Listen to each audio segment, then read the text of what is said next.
சென்னை விமான நிலையத்தில் இன்று 67 இண்டிகோ விமானங்கள் சேவை ரத்து செய்யப்பட்டுள்ள நிலையில் கோவை, பெங்களூரு உள்ளிட்ட நகரங்களுக்கு செல்வதற்கான கட்டணம் பல மடங்கு உயர்ந்துள்ளது. நாடு முழுவதும் இண்டிகோ ஏர்லைன்ஸ் நிறுவன விமான சேவைகள் பெருமளவு பாதிக்கப்பட்டுள்ளதால் கடந்த 5 நாட்களாக பயணிகள் கடும் அவதியடைந்து வருகின்றனர். சென்னையில் இன்று மட்டும் அந்த நிறுவனத்தின் 67 விமானங்கள் ரத்து செய்யப்பட்டுள்ளன. இதை பயன்படுத்தி பிற விமான நிறுவனங்கள் உள்நாட்டு விமான கட்டணங்களை பல மடங்கு உயர்த்தியுள்ளன.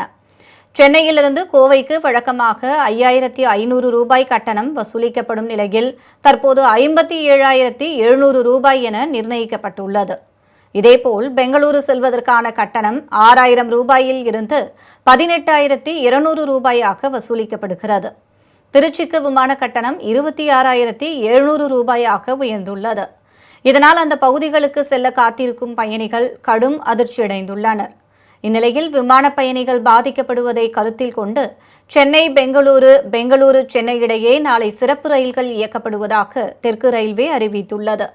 பெங்களூருவில் இருந்து சென்னைக்கு நாளை காலை 8:05க்கு சிறப்பு ரயில் புறப்படும் என்றும், இதேபோல் சென்னை எழும்பூரில் இருந்து நாளை பிற்பகல் 3:45 மணிக்கு பெங்களூருவுக்கு சிறப்பு ரயில் புறப்பட்டு செல்லும் என்றும் அறிவிக்கப்பட்டுள்ளது.